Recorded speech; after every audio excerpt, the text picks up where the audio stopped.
meditar agora na palavra. Quero te convidar a abrir a sua Bíblia no livro de Gálatas, capítulo 3. Gálatas, capítulo 3.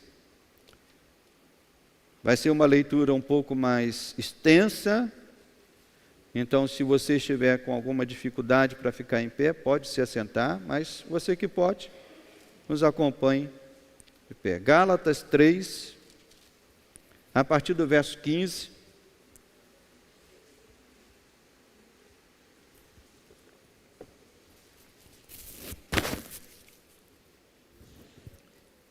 Quem já abriu, diga amém. Amém. Diz assim a palavra: irmãos, falo como homem. Ainda que uma aliança seja meramente humana, uma vez ratificada, ninguém a revoga. Todos já encontraram? Sim. Ninguém a revoga ou lhe acrescenta alguma coisa. Ora, as promessas foram feitas a Abraão e ao seu descendente. E não diz, e aos descendentes, como se falando de muitos, porém como de um só, e ao teu descendente. E esse descendente era quem, meus irmãos? É Cristo.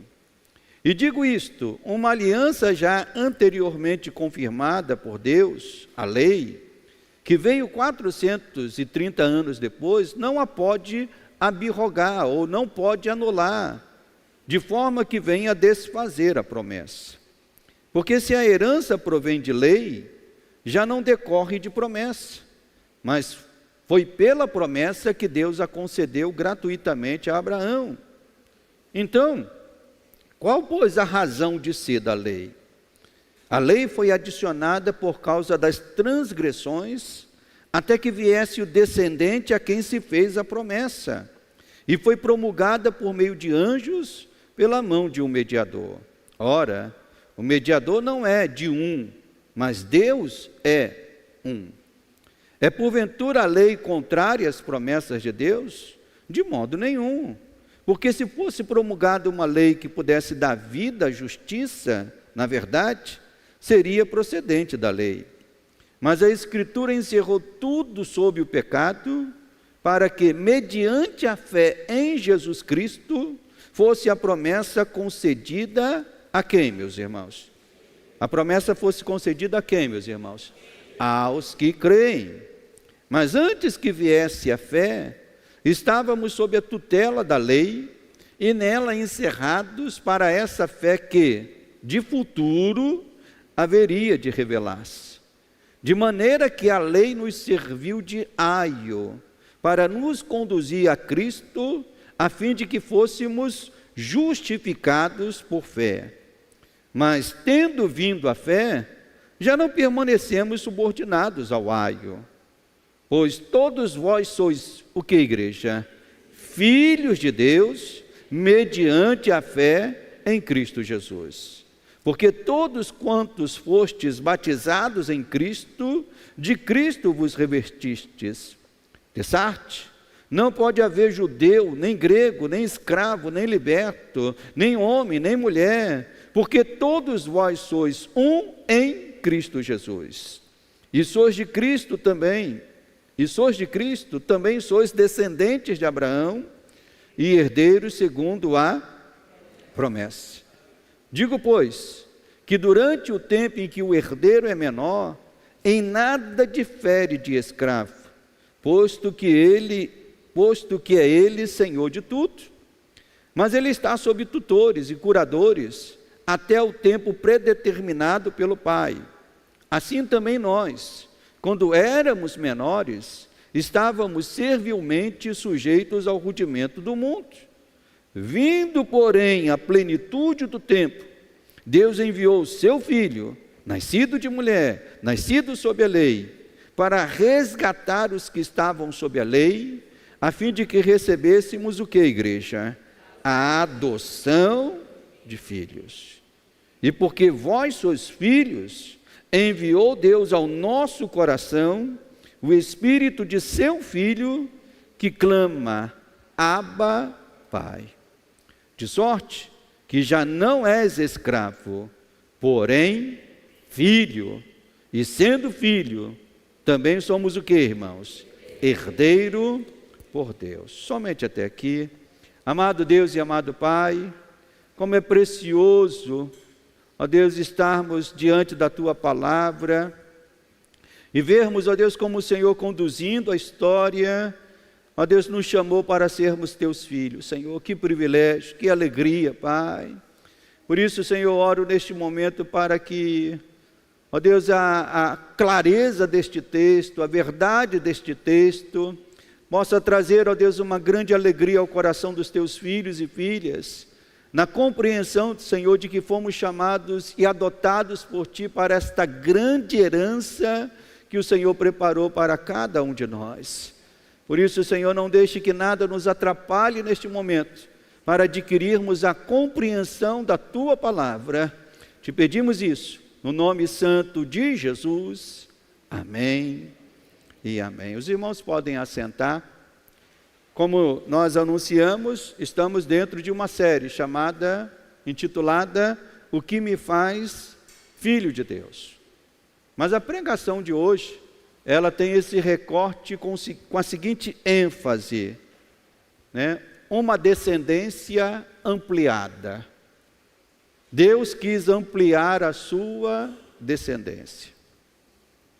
É muito comum, irmãos, quando alguém muito famoso e rico morre, surgir logo imediatamente brigas e confusões por conta da herança, né, daquela pessoa que morreu. E logo também aparece, logo surge também e aparece pessoas que alegam ser filho ou filha daquele que morreu. Quem já ouviu esses noticiários assim? Quem já ouviu essa história? É muito comum. Morreu fulano de tal. Aí daqui a pouco a gente já sabe que vai passar alguns dias, alguns meses, vai começar a ter as brigas. Aconteceu isso recentemente com um técnico de futebol, multicampeão, as brigas com os filhos. Acontece isso com atores, pessoas famosas, E nestes casos, quando acontece isso, especialmente da alegação de alguém que aparece dizendo, eu sou filho do fulano que morreu, eu tenho direito a uma herança ou uma parte disso. Nesses casos, a justiça determina alguns caminhos para a comprovação da paternidade. E caso seja comprovada, de fato, que aquela pessoa tem um vínculo com aquela pessoa que morreu, a pessoa adquire ali algum direito sobre a herança do falecido.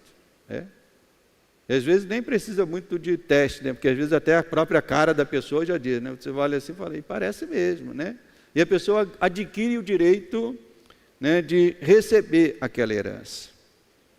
Nós podemos dizer, irmãos, que na relação de Deus com os homens, acontece algo totalmente inverso.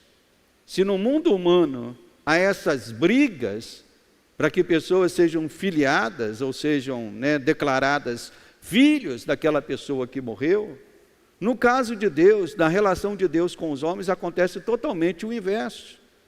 Pois o próprio Deus decidiu desde a eternidade ampliar o número dos seus descendentes. Olha que coisa maravilhosa. Não é o homem que briga para ser filho de Deus.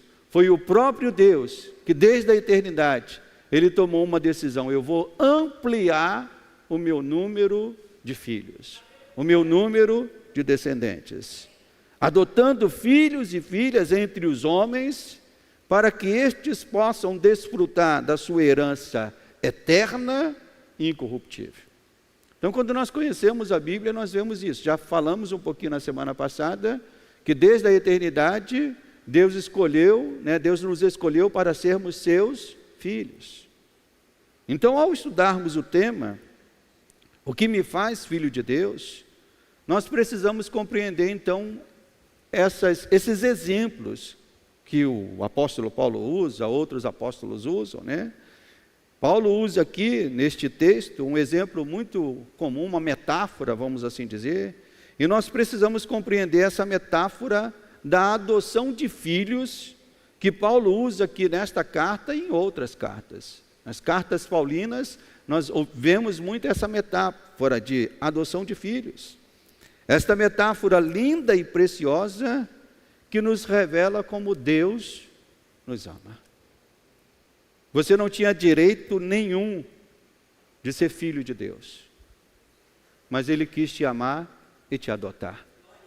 Olha que coisa preciosa. Se nós já vemos isso no sentido humano como algo lindo e maravilhoso, quando nós vemos um casal adotando filhos, a gente já vê isso como algo bonito.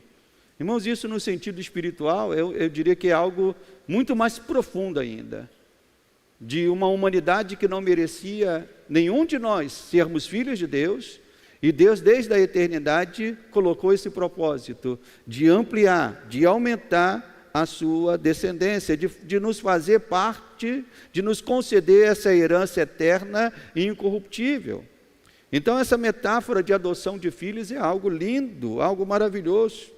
Junto com essa metáfora, nós precisamos também compreender, e vamos falar um pouco disso nesta manhã, sobre a doutrina da justificação pela fé. Ou seja, um instrumento pelo qual o próprio Deus atesta e confirma que nós somos filhos dele por meio da obra redentora de Cristo Jesus. Então nós fomos adotados por Deus e tem um instrumento que atesta que somos filhos de Deus. Que instrumento é esse? A nossa justificação por meio de Cristo Jesus. E foi exatamente por não compreender isso, né? Eu estou lendo aqui eu li aqui uma boa parte da carta de Gálatas, né? Foi exatamente por não compreender isso, ou não aceitar essa doutrina de justificação somente pela fé em Cristo, que os cristãos desta região da Galácia, porque a carta aos Gálatas, diferentemente de outras, a carta aos Efésios foi escrita para a igreja de Efésios, mas a carta aos Gálatas foi escrita para as igrejas daquela região. Então Gálatas não é uma igreja específica, Gálatas era uma região específica, e esta carta foi dada a essas igrejas desta região. Então nessas igrejas desta região estava acontecendo um problema. Eles não estavam compreendendo ou não estavam aceitando a doutrina da justificação pela fé. E por isso Paulo precisou escrever esta carta, onde ele explica, e talvez seja uma das cartas mais explicadas, vamos assim dizer. Então Paulo explica nesta carta, eu diria que tintim por tintim, Paulo vai aqui didaticamente mostrando como Deus realizou isso ao longo da história, essa adoção, este chamado, né? Ao longo da história, como Deus foi aumentando e ampliando o número de seus filhos. E a explicação paulina, deixa aí a sua carta aberta, a sua Bíblia aberta, já ia falar sua carta aberta, né? Mas deixa a sua Bíblia aberta aí. A explicação paulina, ele faz uso de alguns termos, e um termo muito utilizado por Paulo, né, pelo menos eu sempre, quando eu vou estudando e preparando as mensagens, eu vou rabiscando aqui para às vezes ver quantas vezes o termo aparece, né?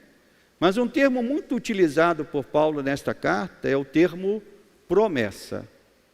Só nesse pedaço que nós lemos, do verso 15 até o verso 7 do capítulo 4, eu contei mais ou menos 7 vezes que Paulo usa esse termo promessa.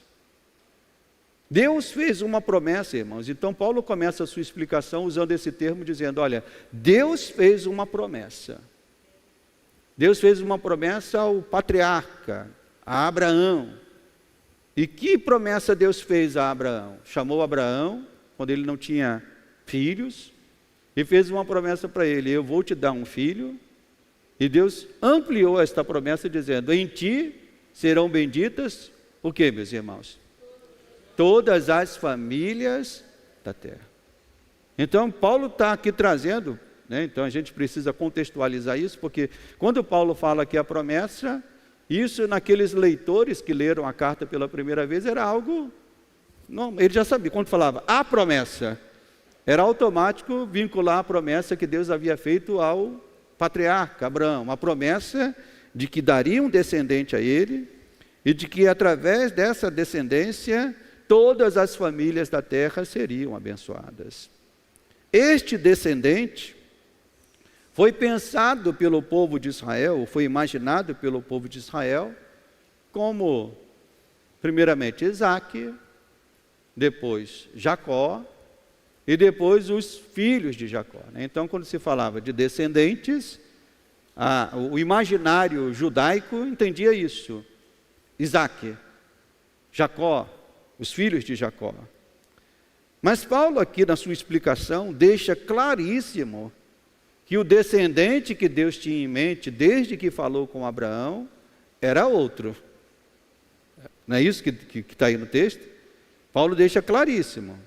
Paulo, obviamente que como judeu, participou desse entendimento anterior, mas agora com a revelação do Evangelho, Paulo colocou as peças no lugar.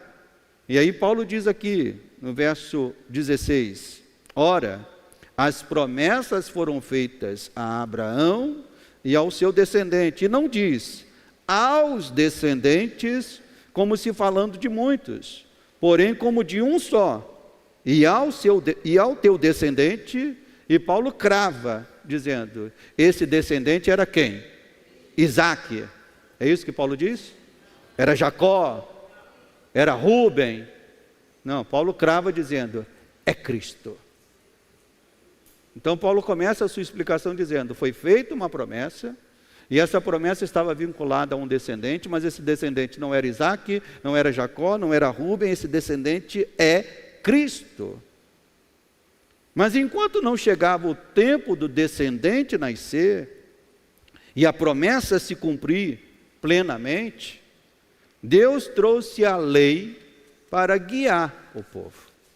Então a lei ela foi dada não para substituir a promessa. É isso que Paulo está aqui explicando em detalhes. Paulo está dizendo, olha, a promessa foi feita, o descendente foi apontado, e isso está valendo. Isso continuou valendo. A lei veio um pouco depois, mas não anulou, não substituiu, não anulou a promessa que Deus havia feito. A promessa continuou de pé, mesmo depois que Abraão, Isaque e Jacó morreram. E isso está no verso 17. Quando ele diz, e digo isto, uma aliança anteriormente confirmada por Deus, a lei que veio 430 anos depois, não pode abrogar, não pode anular, de forma que venha a desfazer o quê, meus irmãos? A promessa que Deus fez. Então, a lei estava de pé, a promessa veio, e ali a promessa continuou, e a lei também. E Paulo antecipa neste ponto da carta uma pergunta que ele poderia ouvir ou que de fato ele tem até escutado. Porque muitas vezes essas cartas, quando Paulo recebia, algumas delas eram para responder perguntas que a igreja estava fazendo. Na carta aos Coríntios nós vemos isso, Paulo dizendo assim, olha, foi feita uma pergunta aí, eu quero responder. Então, muitas vezes era para responder perguntas de fato que tinham sido feitas, ou perguntas que Paulo estava antecipando. E Paulo, na sua explicação aqui, ele antecipa ou responde uma pergunta que foi feita pelos cristãos judaizantes que estavam naquela igreja. As igrejas da Galácia elas estavam passando por um problema que era o quê? Num primeiro momento, as pessoas abraçaram o Evangelho, entenderam que Cristo era o Senhor, que Cristo era o Salvador. Mas com o passar do tempo, influenciado pelo judaísmo, eles começaram a trazer elementos judaicos de volta, dizendo, não, Cristo é o Senhor, mas a lei ainda está válida, a lei ainda é importante, a gente pode obedecer à lei. Então Paulo escreve esta carta para dizer, não, isso não é verdade. Então Paulo está combatendo aqui o que nós chamamos de cristãos judaizantes daquela região da Galácia. E certamente eles fizeram uma pergunta, ou Paulo antecipou a pergunta que está aqui no verso 19, que diz o seguinte, então se a lei foi dada e a lei não veio para anular a promessa, a pergunta é, então qual é a razão de ser da lei? Não poderia ficar só na promessa?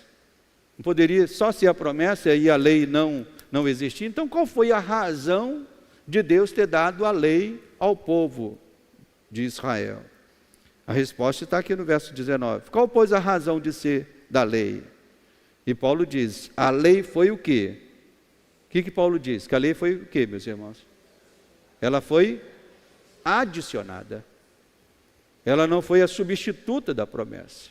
Mas a lei, ela foi adicionada por causa das transgressões, até que viesse quem, meus irmãos? O descendente. Quem é o descendente? É Cristo, a quem se fez a promessa, e foi promulgada por meio de anjos, pela mão de um mediador. Então a lei foi dada por dois motivos. Por que Deus deu a lei ao povo de Israel? Por dois motivos. Primeiro, para cuidar de um problema seríssimo que havia no povo e havia no mundo. Que problema era esse, pastor? O problema do pecado. Então a lei foi dada, para cuidar do problema do pecado de uma forma imediata, porém não definitiva. Porque a forma definitiva só viria com o descendente. A forma definitiva só viria na plenitude dos tempos. Então a lei foi dada para ser uma forma de solução ao pecado, à transgressão do povo, de uma forma imediata, porém não definitiva. Mas a lei também tinha um outro papel importantíssimo. E que papel era esse? Apontar para uma direção. Apontar para um lugar onde eles deveriam chegar. E que direção era essa? A lei apontava para Cristo. Quando você lê a carta aos Hebreus, o autor de Hebreus, e a gente estudou só um pedacinho da carta de Hebreus, mas permitindo Deus, daqui a algum tempo a gente vai estudar toda a carta. Eu estudei recentemente a carta lá na igreja da onde eu estava pastoreando. Mas quando você estuda a carta aos Hebreus, o autor de Hebreus, ele faz esse vínculo o tempo todo. Ele vai mostrando os detalhes da lei, ele vai mostrando os detalhes do santuário, e tudo isso apontava para Cristo. Então a lei, ela tinha um papel não só de tratar do pecado, mas tinha um papel que nós chamamos, de um termo técnico, de uma paideia, de um ensino, de um condutor, de alguém que aponta para algo que vai estar lá na frente. Então a lei apontava para o descendente que viria. Então a lei não veio substituir a promessa. Na verdade, a promessa envolvia a lei e conduzia a lei o tempo todo. Não foram duas coisas distintas. A lei estava aqui, mas a promessa de Deus estava envolvendo a lei e andando junto com a lei, vamos chamar assim, na linha do tempo, até que a plenitude do tempo pudesse chegar. A promessa e a lei andaram juntas, mas não se pode esquecer que o alcance da promessa, desde o início, vislumbrava algo maior. A lei foi dada ao povo de Israel, mas a promessa, desde o seu início, ela vislumbrava um alcance maior. Qual era o alcance da promessa? Deus não disse para Abraão: Abraão, eu vou te abençoar, e vou abençoar só os teus filhos de sangue. Porque se Deus tivesse falado isso, o alcance da promessa seria étnico. Mas Deus não falou isso. Deus falou: em ti serão benditas todas as famílias da terra. Então o alcance da promessa era um alcance muito mais amplo do que o da própria lei. E Paulo deixa isso bem declarado aqui, no verso 22 do capítulo 3, quando ele diz: mas a Escritura encerrou tudo sob o pecado, para que mediante a fé em Jesus Cristo, fosse a promessa concedida. Aí Paulo poderia escrever, se Paulo quisesse agradar os cristãos da igreja da Galácia, o que Paulo escreveria aqui nesse versículo? E a promessa foi concedida aos que estão... Quem pode me ajudar? Ao que estão debaixo da lei. Se Paulo quisesse agradar os cristãos da Galácia, ele escreveria isso. Mas Paulo não. Paulo diz assim: e a promessa foi concedida aos que creem. Irmãos, isso criou um impacto naqueles que leram essa carta pela primeira vez. Eles não queriam aceitar isso, era justamente isso que eles não queriam aceitar. Eles queriam ainda viver no conceito de que a salvação de Deus era dada só ao povo de Israel, de que essa salvação viria por meio da obediência à lei, dos ditames da lei. Paulo confronta isso dizendo não, a promessa desde o início tinha uma amplitude maior, ela foi concedida àqueles que creem, aqueles que viriam a crer no descendente, aqueles que viriam se entregar. E foi neste ponto que surgiu um dilema na cabeça daqueles cristãos que viviam na região da Galácia e estavam ainda presos à lei. O dilema era o seguinte: o que faz a promessa feita, o que faz a promessa feita a Abraão se cumprir? A promessa feita a Abraão, ela se cumpre por meio da lei? Ela se cumpre por meio da lei ou se cumpre por meio do descendente? Aquela promessa que Deus fez lá a Abraão no início, o que vai fazer essa promessa se cumprir na humanidade? Para o judeu, essa promessa iria se cumprir mediante a lei. E Paulo está aqui dizendo algo diferente, que a promessa se cumpriu via o descendente que é Cristo. Eles estavam inclinados à opção de crerem que eles eram filhos de Deus, se seguissem a lei e por ela vivessem. Esse era o entendimento daqueles cristãos que eram cristãos, tanto que no início da carta, Paulo está ali passando um sabão naqueles cristãos, dizendo: quem vos tirou do entendimento correto? Quem vos fez passar do evangelho verdadeiro para um evangelho falso? Paulo está ali passando um sabão porque eles estavam voltando a uma coisa que não deveriam voltar. O quê? Crer que a salvação deles viria por meio da lei. Os apóstolos, enquanto os discípulos, eles haviam aprendido isso do próprio Senhor. Porque os apóstolos, os discípulos, que se tornaram apóstolos, todos eles foram judeus. E todos eles também tinham esse entendimento. É um entendimento que era passado de geração a geração. Que entendimento? De que eles eram um povo privilegiado, porque tinham a lei e por conta disso eram filhos de Deus. E um certo autor chamado George Lett, no seu livro A Presença do Futuro, ele escreve aqui algo interessante. Ele escreve o seguinte, abre aspas: os rabinos ofereciam algo fora de si para que a pessoa se tornasse filho de Deus. O que os rabinos ofereciam? Olha, cumpre a lei e você será um filho de Deus. Cumpre a lei e Deus vai te amar. E George Lett, ele continua: Jesus oferecia apenas a si mesmo. Jesus exigia que seus discípulos se rendessem sem reservas à sua autoridade. Fecha aspas. Jesus foi um mestre diferente. Os rabinos antigamente apontavam para a lei. Jesus chega e aponta para si mesmo. Eu sou o caminho, eu sou a verdade, eu sou a vida. Ninguém vem ao Pai senão por mim. Esse não era um ensinamento de um rabino tradicional.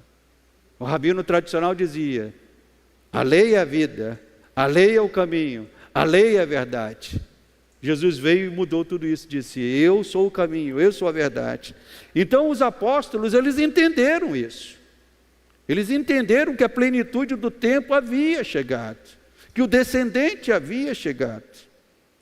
Foi ali. E o próprio Paulo demorou a entender isso. Quem conhece a história de Paulo sabe isso, Que Paulo, antes de se converter ao Evangelho, quando ainda estava preso à lei, quando ainda estava preso ao conceito de que a lei é o caminho, a lei é a verdade, a lei é a vida, quando estava preso a esse conceito, o que o apóstolo Paulo fez? Ou, melhor, O que Saulo de Tarso fez? Ele pegou carta das autoridades para ir nas sinagogas de Damasco com uma finalidade: forçar aqueles que estavam abraçando o caminho, ou seja, se tornando um tipo de judeu diferente. Paulo queria forçar eles a voltarem à obediência à lei, porque Paulo acreditava que a lei era o caminho, a verdade e a vida. E Paulo foi, pegou o cavalo e foi na estrada de Damasco. E naquela estrada, Paulo teve um encontro maravilhoso. Caiu do cavalo e ouviu uma voz. E aí ele faz a pergunta: quem és tu, Senhor? E o Senhor diz: eu sou Jesus, a quem tu persegues. Aquilo mudou uma chave na cabeça de Paulo.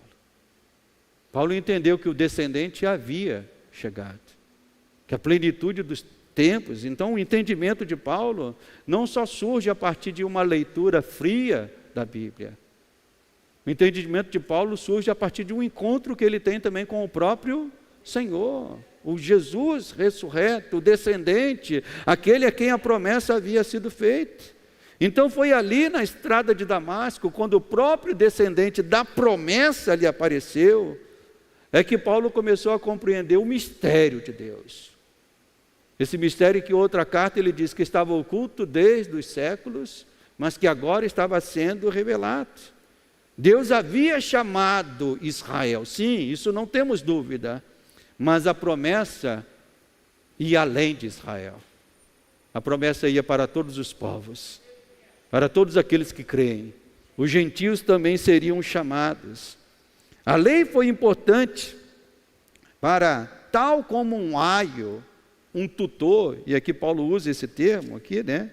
Paulo diz aqui no verso 23, do capítulo 3, mas antes que viesse a fé, nós estávamos sob a tutela da lei, e nela encerrados para essa fé que de futuro haveria de se revelar.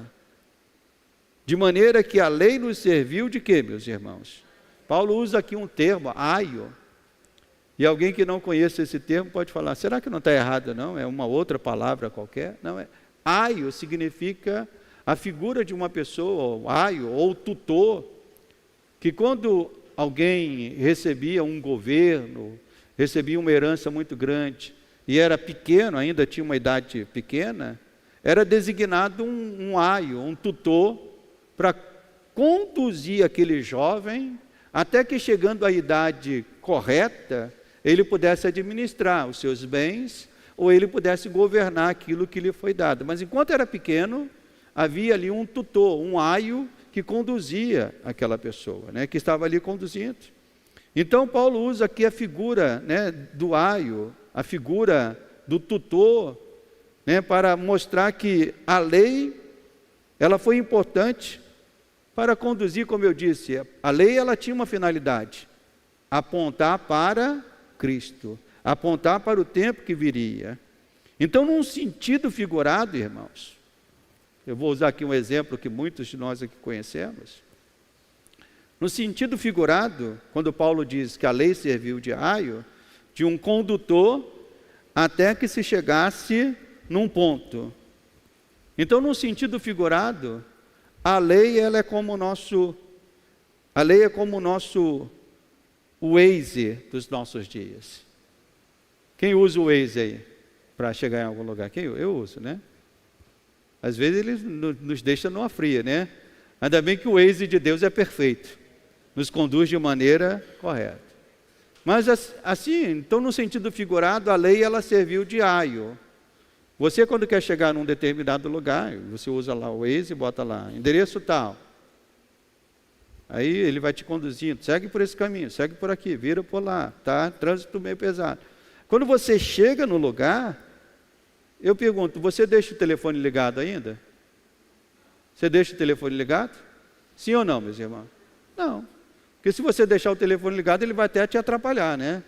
Ele pode até dizer: volte pelo caminho tal, não sei o quê, ele vai ficar falando, vai te atrapalhar. Então a lei ela serviu como um condutor, né?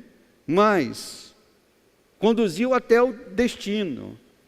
Mas uma vez tendo cumprido o seu papel, a lei finda. A lei termina. Quando nós usamos o Waze, quando ele cumpriu o papel de nos deixar no lugar que nós queríamos chegar, nós não precisamos mais dele.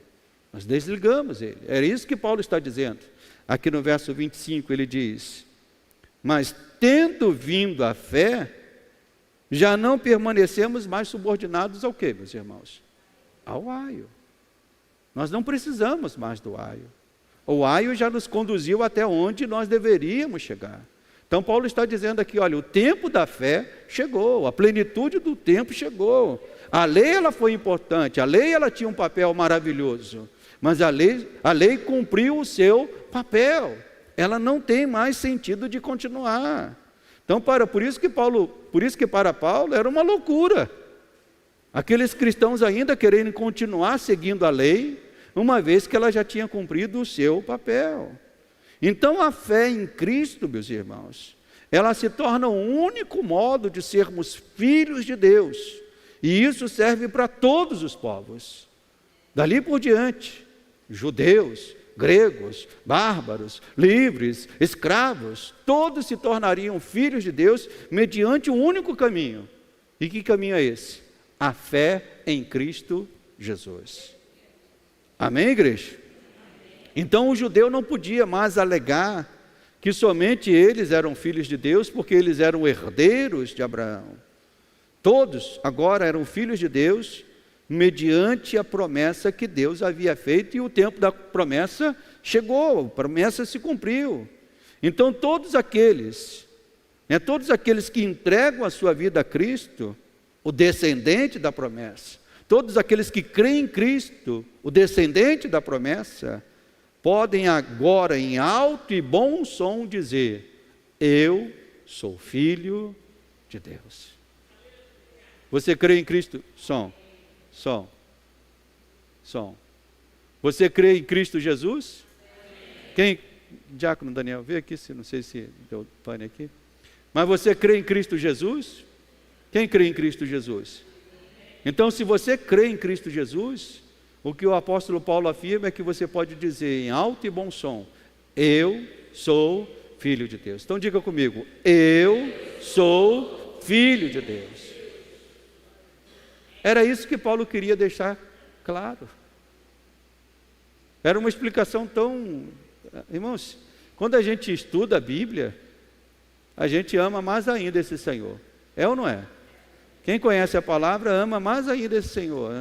A boa teologia, ela tem que nos fazer isso, é nos colocar de joelho e dizer: Senhor, obrigado por tão grande amor que o Senhor nos deu. Deus queria ampliar a sua descendência, né? E isso Paulo queria deixar bem claro no verso 29, do capítulo 3.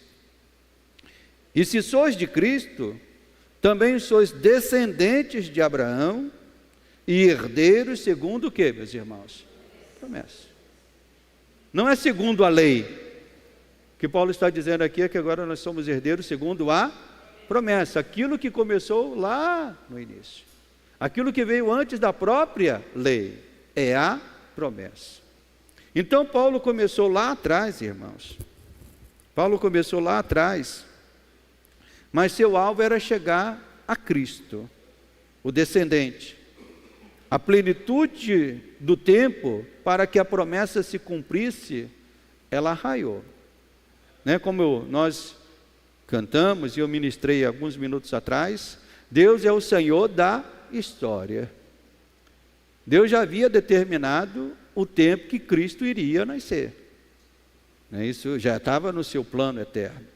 Então, quando esse tempo chegou, Paulo chama isso de plenitude do tempo. O momento em que a promessa se cumpriu, raiou exatamente naquele dia da manjedoura. Os céus veio testemunhar, anjos cantaram, anjos anunciaram aos homens os desígnios de Deus, até as estrelas se moveram. Quando a gente lê ali a narração do nascimento de Cristo, irmãos, a gente, se deixar a nossa imaginação fluir, a gente fica encantado com aquilo. Irmãos, céu e terra se unem, porque a plenitude do tempo havia chegado, o descendente havia chegado.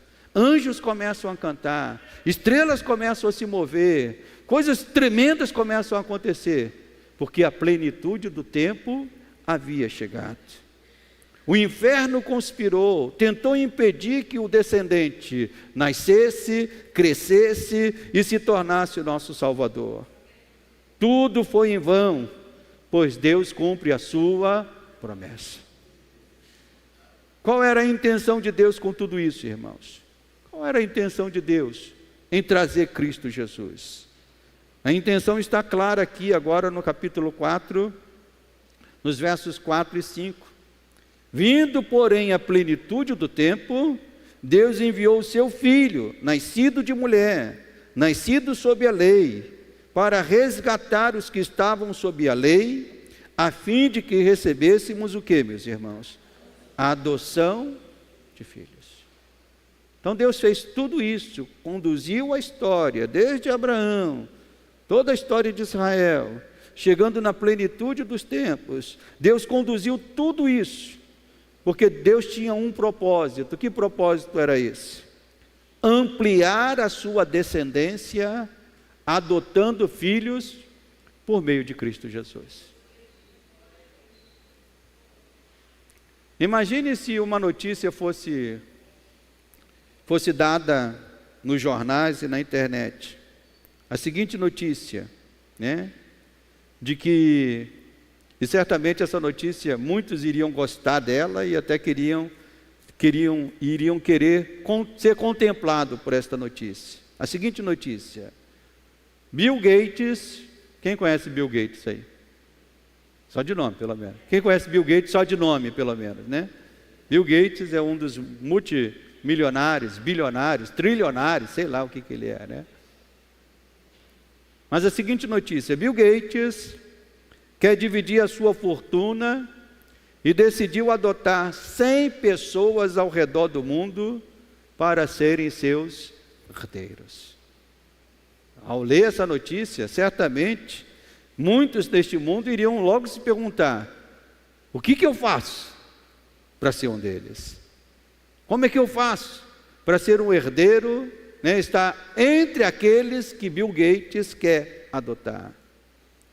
Mas entenda, irmãos, as fortunas de Bill Gates, Elon Musk, Zuckerberg, Bill Gates, dono da Microsoft, Elon Musk, os irmãos também conhecem, o multimilionário aí da SpaceX, que está brigando aí com o juiz brasileiro, enfim, mas trilionário também. Zuckerberg, nada menos do que o dono do Facebook, Instagram, WhatsApp também, se eu não me engano, é dono. Então, irmãos, a soma das riquezas de Bill Gates, Elon Musk, Zuckerberg, somadas as fortunas deste homem, nada é diante da herança que está reservada e destinada àqueles que Deus quis adotar. Deus te adotou para uma herança que o apóstolo Pedro descreve essa herança, sabe de que maneira? É uma herança incorruptível, é uma herança inacessível, é uma herança sem mácula, reservada para nós nos céus. Meu irmão tem uma herança gloriosa preparada para você, uma herança maravilhosa. Então o que nós devemos fazer? Glorificar a Deus, pois se um milionário deste mundo quisesse adotar alguém, isso já seria algo tremendo.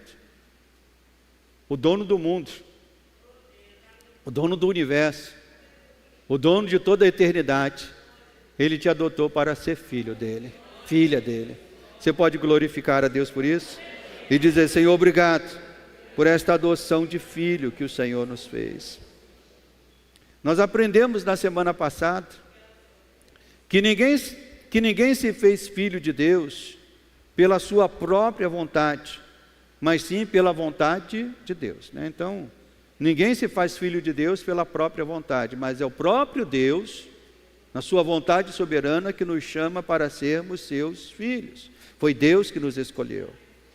Aqui e nestas outras cartas, Paulo fala do modo pelo qual somos declarados filhos de Deus. Os judeus, eles queriam ser declarados filhos de Deus mediante a lei. Esse era o pensamento judaico. Nós somos filhos de Deus porque somos descendentes de Abraão, e eles tinham esse conceito étnico, né? Somos descendentes de Abraão, somos ligados à lei, então por isso nós somos filhos de Deus. Então os judeus queriam ser declarados filhos de Deus pela justiça que a lei ensinava. Só que havia um problema, que Paulo coloca isso em todas as suas cartas, que ninguém conseguia ser justificado pela lei, porque todos tropeçavam em pecado. E Paulo diz isso: pela lei, ninguém será justificado perante Deus, porque nenhum homem conseguia cumprir a lei 100%. Então foi necessário que Cristo se tornar homem, e como homem, Cristo não foi como Deus, mas como homem, Cristo cumpriu a exigência da lei para ser Ele mesmo o único capaz de imputar a nós a justiça que Deus requer. Os irmãos que são aqui ligados à lei, ao mundo da lei, o diácono Luiz Cláudio é ligado ao mundo da lei, conhece esse termo, né, diácono? Imputar. Você pode imputar crimes, mas no caso de Deus, Deus fez o contrário. Imputou justiça, imputou perfeição, imputou salvação. Então Cristo é o único, pelo fato dele ter cumprido a lei perfeitamente, ele é o único que pode chegar a qualquer um de nós e imputar a nós a justiça que Deus requer e exige. Isso está aqui no verso 24 do capítulo 3. De maneira que a lei nos serviu de aio para nos conduzir a Cristo, a fim de que fôssemos o quê, meus irmãos? Justificados por fé. Então a justificação da fé é exatamente isso. É na perfeição de Cristo, é na justiça de Cristo, nós podermos nos apresentar a Deus, porque Ele imputou a nós a sua justiça. É como um autor escreveu, se eu não me engano, John Piper, se eu não me engano, parafraseando John Stott, ele escreveu o seguinte: nós não temos justiça nenhuma a não ser a de Cristo, e Cristo não tem pecado algum senão os nossos. Cristo fez uma troca conosco: me dá os teus pecados, que eu te dou a minha justiça. Ele imputou a nós a justiça. É por isso que cada um de nós podemos chegar na presença do Pai com essa garantia: nós somos justificados em Cristo, justificados mediante a fé. Um outro autor também, chamado Parker, falando sobre o tema da justificação, ele escreveu o seguinte, abre aspas: Deus declara que crentes são justos porque os computa como justo, atribui-lhes justiça, não porque os considera como se tivessem guardado pessoalmente a lei. Não é isso.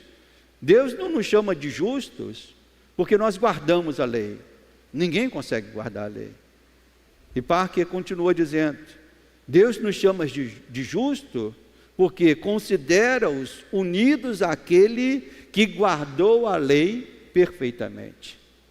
Então, enquanto estamos unidos a Cristo, Deus olha para nós e vê em cada um de nós a justiça que Ele requer, não porque nós temos essa justiça, mas porque Cristo garantiu na sua morte essa justiça para nós. Amém, igreja?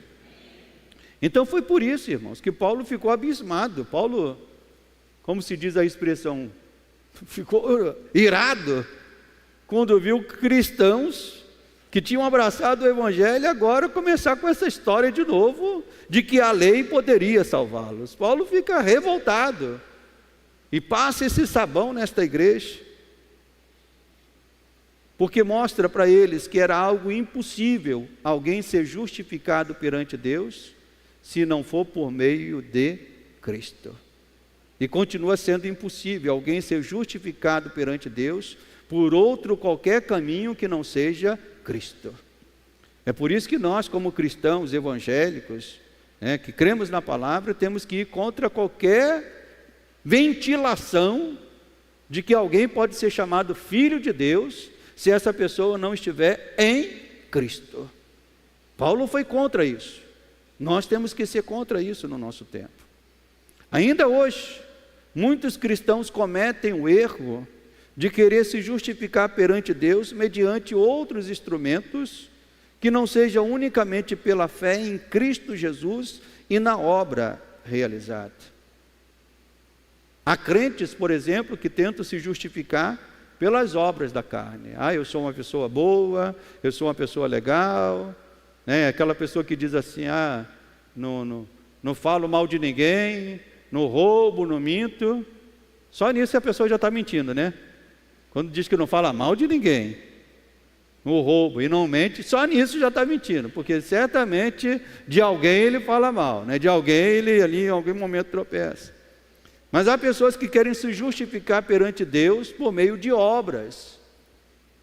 Entenda, igreja, ainda que estas obras sejam necessárias e boas para provar a fé, a Bíblia não é contra a obra, pelo contrário, até a Bíblia diz assim, que nós fomos chamados por Deus para as boas obras.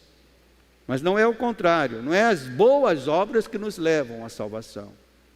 É o inverso, é a salvação que nos leva às boas obras. Então as boas obras são necessárias para provar a fé, mas elas são insuficientes para garantir salvação.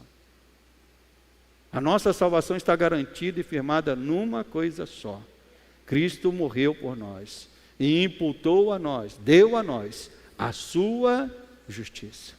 Então é por meio dessa justiça que nós nos apresentamos ao Senhor. Então Paulo não acrescenta nada quando declara aqui no verso 26 do capítulo 3, pois todos vós sois filhos de Deus, e Paulo só dá um critério para que sejamos chamados filhos de Deus. Que critério é esse? Mediante a fé em Cristo Jesus. Não é mediante a lei, não é mediante as obras, não é mediante o tempo que alguém tem de igreja, não, é mediante a fé em Cristo Jesus. Então, somente pela fé em Cristo Jesus, nós somos justificados, aceitos como filho de Deus, o descendente, prometido lá desde a época de Abraão, o descendente. O apóstolo João já dá um outro título, o unigênito do Pai, ou seja, o filho único do Pai. Ele não quis ser filho único, ele veio com um propósito nesta terra. E que propósito? Ampliar a descendência de Deus, nos adotando para sermos seus filhos. Amém, igreja? Você foi adotado, justificado para ser esse filho de Deus. Vamos nos colocar de pé e vamos glorificar a Deus por esta alegria. Eu pelo menos, quando preparo uma mensagem como essa, divido uma mensagem como essa, o meu coração no final fica radiante de alegria. Deus quis me adotar. Eu já ouvi história de pessoas que foram adotadas, conheci logo no início da minha conversão, uma irmã em Cristo que tinha sido adotada pelo pastor da igreja, e ela era uma mulher muito grata. Ela cresceu muito grata por ter sido adotada por um casal que quis amá-la, quis chamá-la de filha. O casal já tinha outros filhos, mas aquele casal adotou aquela menina e fez dela filha, e ela cresceu com um espírito de gratidão. É isso que Deus espera de nós, irmãos. Nós fomos adotados sem merecer. Ele quis te amar e quis te fazer filho. Então, levante as suas mãos e comece a agradecer a Deus, dizendo: Senhor, obrigado por este privilégio que o Senhor nos deu através de Cristo Jesus, de sermos feitos filhos do Senhor, adotados para sermos herdeiros desta herança gloriosa, desta herança maravilhosa, desta herança especial, meu Pai. Nós não tínhamos condições, Senhor, nenhuma, de podermos ser filhos do Senhor, porque os nossos pecados nos impediam disto, meu Pai. Mas o Senhor resolveu esta questão, enviando o seu próprio Filho, o unigênito do Pai, o descendente da promessa, para que através da morte dele, a justiça dele fosse imputada, fosse trazida, fosse colocada a nós, meu Pai. De maneira que nós podemos nos apresentar a Ti mediante a justiça que vem de Cristo. Somos justificados, fomos justificados por meio da obra redentora do nosso Senhor. Por isso, meu Deus, se há alguém no nosso meio, ó Deus, trazendo dúvidas no seu coração sobre ser ou não ser um filho de Deus, meu Pai, que essa dúvida seja tirada agora, meu Pai, e que o teu filho possa se firmar nesta certeza: eu sou um filho de Deus, mediante a fé naquele que me fez a promessa, naquele que cumpriu a promessa, Cristo Jesus. Meu Pai, que essa certeza nunca seja tirada dos nossos corações, e que nela, Pai, possamos caminhar os nossos dias aqui nesta terra, glorificando, exaltando o Senhor, por esta alegria que temos hoje, Pai, mas que ainda assim é uma alegria parcial, é uma alegria que, como diz o apóstolo, vemos como que em espelho, mas chegará aquele dia, Senhor, que nós veremos o Senhor tal como o Senhor é. Chegará aquele dia, meu Pai, que sentaremos à mesa do banquete. Chegará aquele dia em que ouviremos a voz do Senhor: vinde benditos de meu Pai, possuir a herança que está reservada para vós desde antes da eternidade, desde antes da fundação do mundo. Meu Pai, nós queremos ouvir esta voz, nós queremos chegar neste dia. Guarda, Senhor, os nossos corações, não nos deixe desanimar, não nos deixe esmorecer na fé, jamais, meu Pai. Pelo contrário, que a nossa fé seja firmada, como diz o hino, que a nossa fé seja firmada no Senhor em todo o tempo da nossa vida. Não em leis humanas, não na lei de papel, não, Senhor, mas na pessoa de Cristo, no Redentor, no descendente, naquele que veio cumprir a promessa. Sim, meu Pai, firmado no Senhor, nós queremos chegar à glória celestial. Guarda os teus filhos, Pai. Nós te pedimos isso, somos filhos, filhos que foram adotados, amados, desde antes da eternidade do mundo. Agora, Pai, se temos chegado ao final desta reunião, que o Senhor nos abençoe e nos guarde, que o Senhor nos conduza de volta aos nossos lares, e que esta alegria seja renovada no coração de cada um dos teus filhos. Que o amor do nosso Deus, esse amor eterno, esse amor que nos quis fazer filhos, que este amor permaneça sobre cada um de nós. Que a graça do descendente, que é Cristo, que veio cumprir a promessa de Deus, que esta graça continue sobre cada um de nós. E o Espírito, que, como diz a palavra, coloca em nós esta certeza, ao ponto de dizermos: Abba, Pai. Que esse Espírito seja com cada um de nós, desde agora e para todos sempre. Amém. E amém.